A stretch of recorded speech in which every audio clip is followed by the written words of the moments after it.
नमस्कार दोस्तों। बिहार पंचायत आम निर्वाचन 2021 में पीठासीन पदाधिकारी या पीओ या प्रिजाइडिंग ऑफिसर को ओपन पैकेट यानी खुला लिफाफा में कौन कौन से प्रपत्र भरने होते हैं, कौन कौन से प्रपत्र जमा करने होते हैं, इस वीडियो में जानने का प्रयास करेंगे। तो इसमें सबसे पहले सीलबंद पोल्ड ईवीएम और सीलबंद मतपेटिकाएँ आता है। तो सीलबंद पोल्ड ईवीएम और सीलबंद मत पेटिकाएँ पीठासीन पदाधिकारी मतदान समाप्ति के बाद तैयार कर लेते हैं। और अब प्रपत्र की बारी आती है।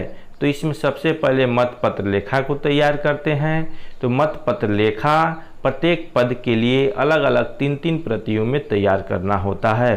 दोस्तों, एक बात और हम बता दें कि मतपत्र लेखा का मांग अगर मतदान अभिकर्ता यानी विभिन्न प्रत्याशियों के नियुक्त पोलिंग एजेंट करते हैं तो उन्हें भी हमें एक एक प्रति देना होता है। इसलिए हम आप लोगों को सलाह देंगे कि 3-3 प्रति के अलावा भी अलग से कुछ प्रतियां तैयार कर ले। तो आइए देखते हैं कि ईवीएम में रिकॉर्ड किए गए मतों का लेखा किस प्रकार तैयार करेंगे। तो इसमें सबसे पहले ऊपर पंचायत का नाम लिखेंगे। तो मान लीजिए आपका पंचायत देवापुर है, तो यहाँ देवापुर लिखेंगे। इसके बाद पद का नाम, तो ईवीएम में रिकॉर्ड किए गए मतों का लेखा जिस पद के लिए तैयार करेंगे उस पद का नाम लिखेंगे। अगर ग्राम पंचायत के सदस्य का तैयार कर रहे हैं तो यहाँ पद का नाम ग्राम पंचायत के सदस्य लिखेंगे। इसके बाद मतदान केंद्र की संख्या और नाम, तो मतदान केंद्र की संख्या और नाम जो है वोटर लिस्ट पर स्पष्ट रूप से दिया रहता है। यहाँ से देख करके हम लोग लिख सकते हैं। तो यहाँ पर वोटर लिस्ट का एक नमूना भी आप लोग देख सकते हैं कि कहाँ जो है मतदान केंद्र की संख्या, नाम और अन्य सभी ब्यौरे दिए होते हैं। यह जो है प्रथम पृष्ठ पर ही दिया रहता है। अगर आपको प्राप्त मतदाता सूची में मतदान केंद्र की संख्या व नाम जो अंकित होगा वही लिखेंगे। यहाँ पर आप लोग देख सकते हैं कि मतदाता सूची में 22 और यात्री सेठ देवापुर बाया भाग लिखा हुआ है, तो यहाँ पर वही लिखेंगे। इसके बाद मतदान केंद्र पर प्रयुक्त मतदान मशीन की पहचान संख्या। मतदान मशीन का यानी ईवीएम का 2 यूनिट होता है, एक मतदान यूनिट और दूसरा नियंत्रण यूनिट। मतदान यूनिट यानी बैलेट यूनिट, तो बैलेट यूनिट पर लिखा हुआ पहचान संख्या यहाँ अंकित कर देंगे। इसके बाद नियंत्रण यूनिट यानी कंट्रोल यूनिट पर जो पहचान संख्या लिखा होगा, जो नंबर लिखा होगा, यहाँ अंकित कर देंगे। इसके बाद मतदान केंद्र के लिए निर्धारित निर्वाचकों की कुल संख्या, तो वोटर लिस्ट में हम देख करके यहाँ अंकित कर देंगे। तो मान लीजिए कि आपकी वोटर लिस्ट में निर्वाचकों की संख्या 497 है, तो यहाँ 497 लिख देंगे। इसके बाद मतदाता रजिस्टर में प्रविष्ट मतदाताओं की कुल संख्या, यानी P1 के पास जो मतदाता रजिस्टर आता है वहाँ मतदाताओं की कुल संख्या कितनी अंकित की गई है, मतदान समाप्ति के बाद वहाँ से देख करके और यहाँ अंकित कर देंगे। तो मान लीजिए कि यहाँ अगर 300 अंकित है तो यहाँ 300 लिखेंगे। इसके बाद मत रिकॉर्ड न करने का विनिश्चय करने वाले मतदाताओं की संख्या, यानी वैसे मतदाता जिन्होंने डिसीजन लिया, निर्णय लिया कि हम मत नहीं देंगे, तो उनकी संख्या यहाँ लिखेंगे। अगर ऐसा कोई भी मतदाता नहीं है तो नील लिखेंगे। इसके बाद मतदान करने के लिए अनुज्ञात न किए गए मतदाताओं की संख्या, यानी वैसे मतदाता जिनको अनुमति नहीं दिया गया मतदान करने के लिए, तो यहाँ अंकित करेंगे। तो मान लीजिए कि एक भी ऐसे मतदाता नहीं है तो यहाँ नील लिखेंगे। इसके बाद वोटिंग मशीन के अनुसार रिकॉर्ड किए गए मतों की कुल संख्या, तो जितने वोटिंग मशीन में मतदान रिकॉर्ड किए गए हैं यहाँ अंकित करेंगे। तो मान लीजिए कि 300 लोगों ने मतदान किया, तो यहाँ 300 लिखेंगे। इसके बाद मद 5 के सामने यथादर्शित मतों की कुल संख्या, मद 2 के सामने यथादर्शित मतदाताओं की कुल संख्या घटा मद 3 के सामने यथादर्शित मत रिकॉर्ड न करने वाले मतदाताओं की संख्या घटा मद 4 के सामने यथादर्शित मतदाताओं की संख्या, यानी 2 - 3 - 4 से मेल करती है या उसमें कोई अंतर है। तो अगर कोई भी अंतर नहीं है तो यहाँ हम लोग लिख देंगे मेल करती है और कोई भी अंतर नहीं पाया गया। इसके बाद उन मतदाताओं की संख्या जिनको नियम 72 के अधीन निवेदित मत पत्र जारी किया गया यानी टेंडर वोट जारी किया गया। तो अगर ऐसा कोई भी नहीं है तो यहाँ भी नील लिखेंगे। इसके बाद निवेदित मत पत्रों की संख्या, तो जितने भी निवेदित मत पत्रों की संख्या प्राप्त होती है यहाँ अंकित करते हैं। सामान्य तौर पर इनकी संख्या 20 होती है तो यहाँ हम लोग लिख देंगे 20। इसके बाद क्रम संख्या, तो क्रम संख्या 1 से 20 तक प्राप्त हुआ है तो यहाँ 1 और यहाँ 20 अंकित करेंगे। इसके बाद प्रयोग के लिए प्राप्त, तो यहाँ भी 20 लिखेंगे। इसके बाद निर्वाचकों को निर्गत किए गए और वापस किए गए, तो ऐसा एक भी नहीं किए हैं तो यहाँ भी नील लिखेंगे। इसके बाद प्रयुक्त न किए गए और वापस किए गए, तो जब एक भी मतपत्र निर्गत नहीं किए गए तो यहाँ 20 लिखेंगे यानी 20 मतपत्र वापस किए जाएंगे। इसके बाद पेपर सीलों की लेखा, तो दोस्तों जिस क्रम से लेकर के जिस क्रम तक पेपर सील लेखा आपको प्राप्त होगा उसका क्रम संख्या यहाँ अंकित करेंगे। तो मान लीजिए कि आपको 20034 से लेकर के 20036 तक प्राप्त हुआ तो यहाँ यही अंकित करेंगे। इसके बाद आपूरित पेपर सीलों की क्रम संख्या, यहाँ भी यही अंकित करेंगे। इसके बाद आपूरित पेपर सीलों की कुल संख्या, तो 3 प्राप्त है तो यहाँ 3 लिखेंगे। इसके बाद प्रयुक्त पेपर सीलों की संख्या, तो अगर हम एक पेपर सील का उपयोग किए रहेंगे तो यहाँ 1 लिखेंगे। इसके बाद रिटर्निंग ऑफिसर को वापस की गई प्रयुक्त पेपर सीलों की संख्या, तो इसमें 2 में से 3 घटाएंगे तो इस प्रकार 2 बचेगा तो यहाँ 2 लिखेंगे। इसके बाद क्षतिग्रस्त पेपर सीलों की क्रम संख्या यदि कोई हो, तो अगर कोई क्षतिग्रस्त पेपर सील हो तो यहाँ संख्या लिखेंगे, अगर नहीं है तो यहाँ भी नील लिखेंगे। इसके बाद नीचे मतदान की तिथि लिखेंगे, तो अगर मान लीजिए कि आपके मतदान की तिथि 29/9/2021 है तो यहाँ यही अंकित करेंगे। इसके बाद स्थान अंकित करेंगे, तो जिस स्थान पर आप रहेंगे उस स्थान का नाम यहाँ अंकित कर देंगे। उसके बाद पीठासीन पदाधिकारी यहाँ हस्ताक्षर कर देंगे। तो इस प्रकार ईवीएम में रिकॉर्ड किए गए मतों का लेखा तैयार हो जाएगा। और इसी प्रकार जो है अलग अलग पदों के लिए अलग अलग मतपत्र लेखा 3-3 प्रति में तैयार कर लेंगे। इसके बाद मतपत्र लेखा मत पेटिका के लिए, तो मत पेटिका के लिए अलग से पदवार 3-3 प्रति तैयार करते हैं। तो मत पेटिका से मात्र 2 ही पद के लिए चुनाव होना है, तो ऐसे में 2 ही पद के लिए इस प्रपत्र को भरेंगे। कचहरी का पंच और दूसरा ग्राम कचहरी का सरपंच। तो वोटर लिस्ट से ग्राम पंचायत के प्रादेशिक निर्वाचन क्षेत्रों की संख्या देख करके यहाँ अंकित कर देंगे। तो इस प्रादेशिक निर्वाचन क्षेत्रों की संख्या वोटर लिस्ट में 13 निर्धारित है तो यहाँ 13 लिखेंगे। और ग्राम पंचायत का नाम देवापुर है तो यहाँ देवापुर लिखेंगे। इसके बाद मतदान केंद्र की संख्या यहाँ अंकित करेंगे, तो 22 है तो 22 लिखेंगे। इसके बाद स्थान यानी मतदान केंद्र का नाम यहाँ लिख देंगे, तो यात्री सेठ देवापुर बाया भाग।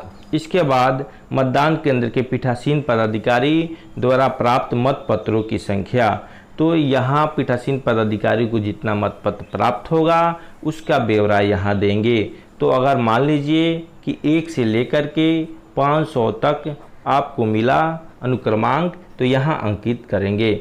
इसके बाद कुल संख्या, तो कुल संख्या 500 लिखेंगे।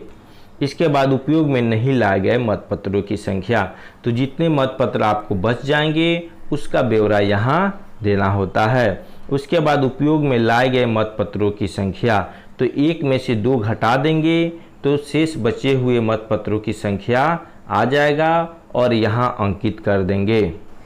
इसके बाद उपयोग में लाए गए किंतु मत पेटी में नहीं डाले गए मतपत्र यानी रद्द किए गए मतपत्रों की संख्या, निवेदित मतपत्रों की संख्या, मुद्रण लेखन की त्रुटि के लिए रद्द किए गए मतपत्रों की संख्या यानी क प्लस ख प्लस ग इन तीनों को यहाँ अलग अलग अंकित करेंगे और नीचे इन तीनों का योग अंकित कर देंगे। अगर इस प्रकार का कोई भी मतपत्र नहीं है तो यहाँ सभी में नील नील लिख सकते हैं। इसके बाद मत पेटी में डाले गए मतपत्रों की संख्या, तो इसमें जो है 3 में से 4 घटा करके अंकित करेंगे और इस प्रकार यहाँ भी कितना आएगा तो 300 आएगा। तो यहाँ 300 अंकित करेंगे। इसके बाद यहाँ स्थान लिखेंगे, तारीख लिखेंगे और यहाँ पीठासीन पदाधिकारी अपना हस्ताक्षर करेंगे। इस प्रकार जो है यह प्रपत्र तैयार हो जाएगा। इसके बाद पेपर सिलेखा मत पेटिका के लिए, तो जिन जिन पदों का मत पेटिका से मतदान होना है उसी पद का पेपर सिलेखा मत पेटिका के लिए तैयार करेंगे। तो ग्राम कचहरी के पंच का मतदान जो है मत पेटिका से होना है।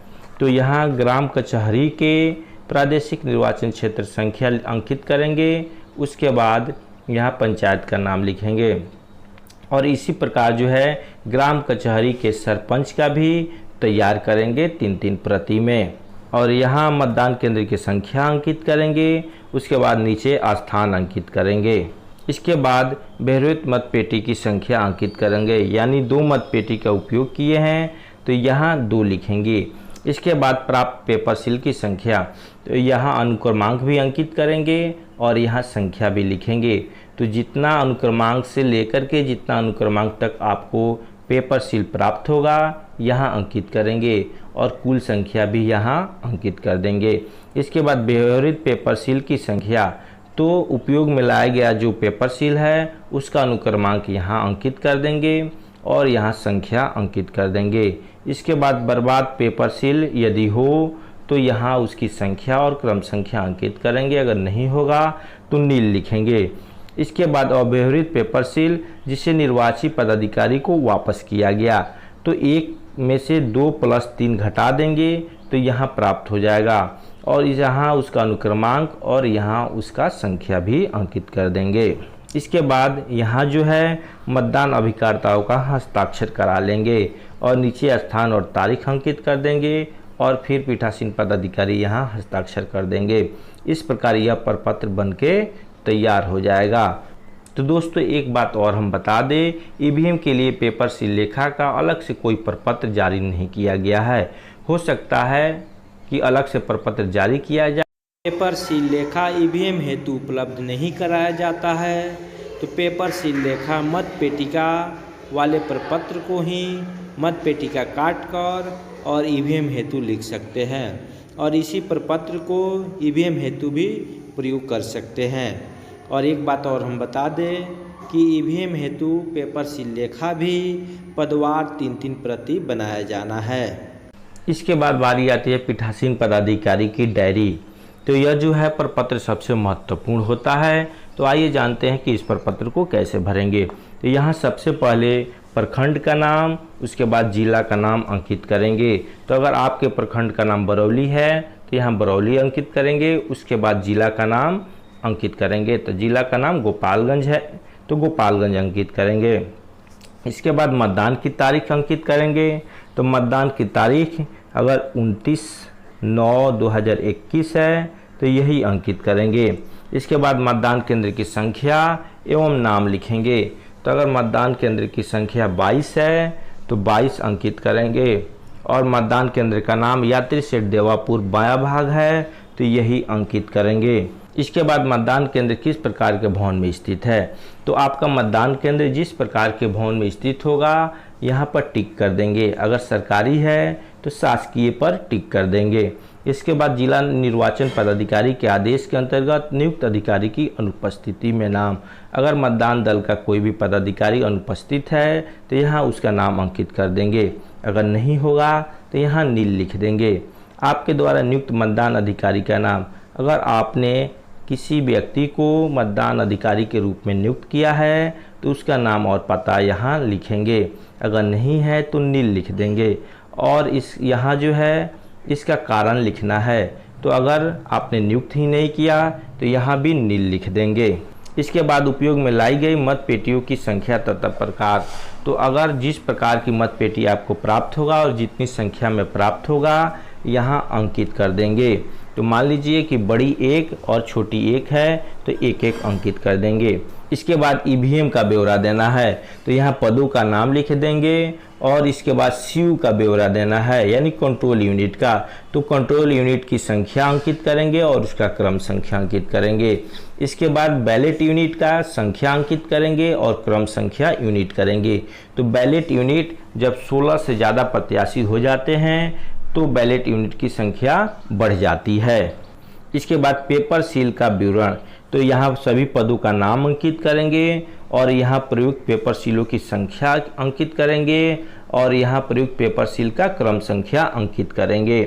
इसके बाद प्रयुक्त स्पेशल टैग का विवरण, तो यहाँ चारों पद का नाम लिखेंगे और इसके बाद जो स्पेशल टैग आपको आपूर्ति की गई है उसकी संख्या लिखेंगे, आपूर्ति स्पेशल टैग का क्रम संख्या अंकित करेंगे और प्रयुक्त स्पेशल टैग की संख्या अंकित करेंगे, प्रयुक्त स्पेशल टैग की क्रम संख्या अंकित करेंगे। इसके बाद प्रयुक्त स्ट्रिप सील का विवरण यहाँ अंकित करेंगे, तो यहाँ भी जो है पद का नाम लिखेंगे, आपूरित स्ट्रिप सील की संख्या लिखेंगे, स्ट्रिप सीलों की क्रम संख्या अंकित करेंगे, प्रयुक्त स्ट्रिप सीलों की संख्या अंकित करेंगे, प्रयुक्त स्ट्रिप सीलों की क्रम संख्या अंकित करेंगे और जितने भी अप्रयुक्त स्ट्रिप सील है उसका क्रम संख्या यहाँ अंकित करेंगे। इसके बाद मतदाता सूची में दर्ज मतदाताओं एवं मतदान करने वाले मतदाताओं का विवरण यहाँ दर्ज करते हैं। तो मतदाता सूची में कुल जितने पुरुष अंकित हैं यहाँ उनकी संख्या लिखेंगे, तो यहाँ 266 है तो 266 लिखेंगे। उसके बाद महिला लिखेंगे, तो महिला 231 है तो 231 लिखेंगे और कुल 497 है तो 497 लिखेंगे। इसके बाद मतदाता जिन्होंने मतदान किया, तो कितने पुरुष जो है मतदान किए, तो 160 अगर पुरुष मतदाता मतदान किए हैं तो यहाँ 160 अंकित करेंगे और अगर महिला मतदाताओं की संख्या 140 है जिन्होंने मतदान किया तो यहाँ 140 लिखेंगे और कुल 300 हो जाएगा। और इस प्रकार इसके बाद मतदान का प्रतिशत, तो पुरुष महिला अलग अलग मतदान का प्रतिशत निकाल करके यहाँ अंकित कर देंगे और फिर जो है कुल का भी प्रतिशत निकाल करके और यहाँ अंकित कर देंगे। इसके बाद मतदान के दौरान अभ्यर्थियों और उनके अभिकर्ताओं की उपस्थिति अलग अलग पद के अनुसार यहाँ दर्ज करेंगे। तो निर्वाचन लड़ने वाले अभ्यर्थियों की संख्या, तो अगर कोई चुनाव लड़ने वाला अभ्यर्थी वहाँ पे उपस्थित है तो यहाँ अंकित करेंगे और उपस्थित अभ्यर्थियों एवं अभिकर्ताओं की संख्या, अभ्यर्थी अब्लिक उनके निर्वाचन अभिकर्ता की संख्या, तो अगर कोई अभ्यर्थी है तो यहाँ अभ्यर्थी की संख्या लिखेंगे और अभ्यर्थी का निर्वाचन अभिकर्ता है तो उसकी संख्या यहाँ अंकित करेंगे और इसके बगल में मतदान अभिकर्ता की संख्या अंकित करेंगे। इसके बाद अभ्यर्थी या निर्वाचन अभिकर्ता द्वारा की गई शिकायत यदि कोई हो तो संक्षिप्त ब्यौरा, अगर कोई ऐसा शिकायत करता है तो यहाँ दर्ज करेंगे, नहीं तो नील लिख देंगे। इसके बाद अंधे अथवा शारीरिक असमर्थता से ग्रस्त ऐसे मतदाताओं की संख्या जिन्हें मतदान में सहायता की गई, तो अगर है तो संख्या अंकित करेंगे, नहीं तो नील लिख देंगे। चैलेंज मतों की संख्या, जब्त की गई राशि, तो अगर चैलेंज मत की संख्या है तो यहाँ अंकित करेंगे, नहीं तो नील लिख देंगे। जब्त राशि भी नील लिख देंगे अगर नहीं है तो।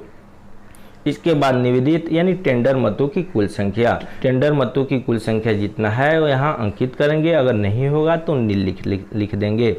यदि मतदान स्थगित करना पड़ा हो तो ऐसे मतदान स्थगन की अवधि लिखेंगे, अगर नहीं है तो नील लिखेंगे। सबसे अंत में मतदान करने वाले मतदाता के मतदान का वास्तविक समय, तो जो समय होगा वह अंकित करेंगे। इसके बाद अभिक्षेपित मत के प्रसंग में प्रतिरूपण के फलस्वरूप पुलिस को सौंपे गए प्रकरणों की संख्या, अगर है तो अंकित करेंगे, नहीं तो नील लिख देंगे।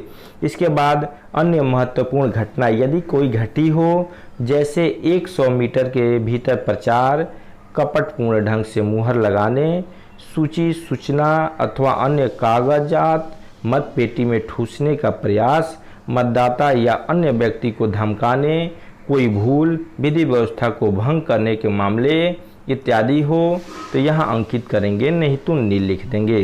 इसके बाद यहाँ तारीख अंकित करेंगे, मतदान की तारीख अंकित करेंगे और यहाँ पीठासीन पदाधिकारी अपना हस्ताक्षर कर देंगे। एक बात और, पीठासीन पदाधिकारी इस प्रपत्र पर स्पष्ट रूप से निश्चित रूप से लिखते हैं कि मतदान स्वच्छ और शांतिपूर्ण माहौल में संपन्न हुआ और उसके नीचे भी अपना हस्ताक्षर करते हैं। इस प्रकार यह प्रपत्र तैयार हो गया। तो दोस्तों, अब पीठासीन पदाधिकारी द्वारा ईवीएम हेतु भरे जाने वाला घोषणा पत्र किस प्रकार भरेंगे इसको देखते हैं। तो यहाँ ग्राम पंचायत का नाम लिखेंगे, तो ग्राम पंचायत देवापुर है तो देवापुर लिखेंगे। इसके बाद मतदान केंद्र का क्रम संख्या और नाम लिखेंगे, तो मतदान केंद्र संख्या 22 है तो 22 लिखेंगे और नाम यात्री सेठ देवापुर बाया भाग है तो यही लिखेंगे। इसके बाद मतदान की तिथि यहाँ अंकित कर देंगे। इसके बाद आगे आते हैं तो यहाँ पीठासीन पदाधिकारी अपना हस्ताक्षर कर देंगे और फिर यहाँ मतदान अभिकर्ता हस्ताक्षर करेंगे और मतदान अभिकर्ता जिस प्रत्याशी का अभिकर्ता होगा उसका यहाँ नाम लिखेंगे। इसके बाद यहाँ उन मतदान अभिकर्ताओं का हस्ताक्षर कराएंगे जिन्होंने घोषणा पर हस्ताक्षर करने से इनकार किया और फिर पीठासीन पदाधिकारी यहाँ हस्ताक्षर करेंगे। फिर आती है बारी भाग 2 की।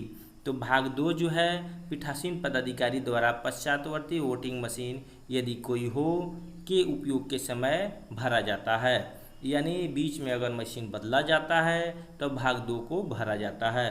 तो यहाँ पंचायत का फिर से नाम लिखेंगे और यहाँ मतदान केंद्र क्रम संख्या और नाम अंकित करेंगे तथा मतदान की तिथि लिखेंगे। फिर आते हैं नीचे तो पीठासीन पदाधिकारी यहाँ अपना हस्ताक्षर करेंगे और मतदान अभिकर्ताओं का फिर से यहाँ हस्ताक्षर कराया जाएगा और मतदान अभिकर्ता किस अभ्यर्थी का है यहाँ उसका नाम लिखा जाएगा और फिर इनकार करने वाले मतदान अभिकर्ताओं का यहाँ हस्ताक्षर कराया जाएगा और फिर पीठासीन पदाधिकारी अपना यहाँ हस्ताक्षर करेंगे। मतदान के अंत में भरे जाने वाला घोषणा पत्र यह है और पीठासीन पदाधिकारी यहाँ तिथि लिखेंगे और जब मतदान समाप्त हुआ उसका यहाँ समय लिखेंगे और पीठासीन पदाधिकारी फिर से यहाँ अपना हस्ताक्षर करेंगे और यहाँ उन मतदान अभिकर्ताओं का हस्ताक्षर कराएंगे जिन्होंने मतों के लेखा का एक प्रति प्राप्त किया।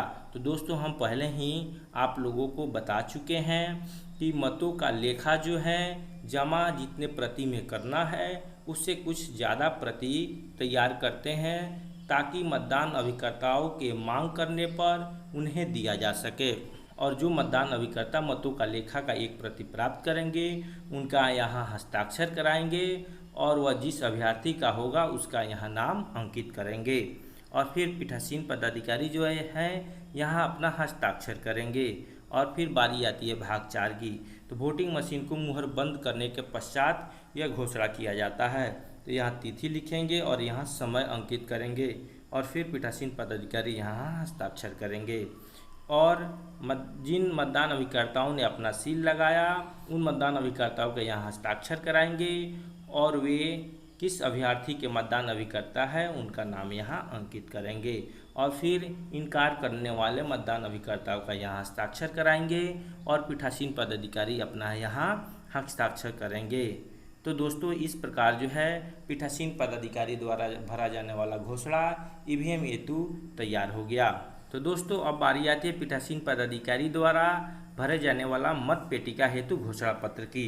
तो दोस्तों, यहाँ ग्राम पंचायत का नाम लिखेंगे, देवापुर है तो देवापुर लिखेंगे क्योंकि मत पेटिका से 2 ही पद का चुनाव होना होता है तो शेष पद को क्रॉस कर देंगे।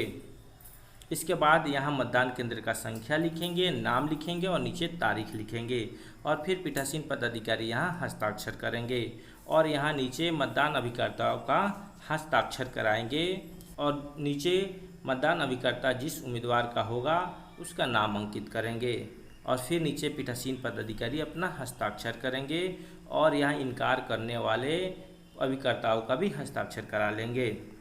फिर आती है भाग 2 की। तो भाग 2 में भी इसी प्रकार यहाँ ग्राम पंचायत का नाम लिखेंगे और शेष पदों को क्रॉस कर देंगे और क्रम संख्या तथा मतदान केंद्र संख्या लिखेंगे, मतदान की तारीख लिखेंगे और यहाँ फिर से तारीख लिखेंगे और पीठासीन पदाधिकारी यहाँ अपना हस्ताक्षर कर देंगे। और फिर भाग 3 की बारी आती है। तो मतदान समाप्त होने पर यह घोषणा पत्र भरा जाता है। यहाँ तारीख लिखेंगे और पीठासीन पदाधिकारी यहाँ अपना हस्ताक्षर करेंगे और फिर से पीठासीन पदाधिकारी यहाँ अपना हस्ताक्षर कर देंगे। और दोस्तों यहाँ मतदान अभिकर्ताओं से भी हस्ताक्षर करा लेंगे और यहाँ भी मतदान अभिकर्ताओं से हस्ताक्षर करेंगे जो कि इनकार करने वाले हैं। तो इस प्रकार जो है पीठासीन पदाधिकारी द्वारा ईवीएम हेतु एवं मत पेटिका हेतु भरे जाने वाले घोषणा पत्र तैयार हो गया और इसे 2 प्रति में तैयार करना है।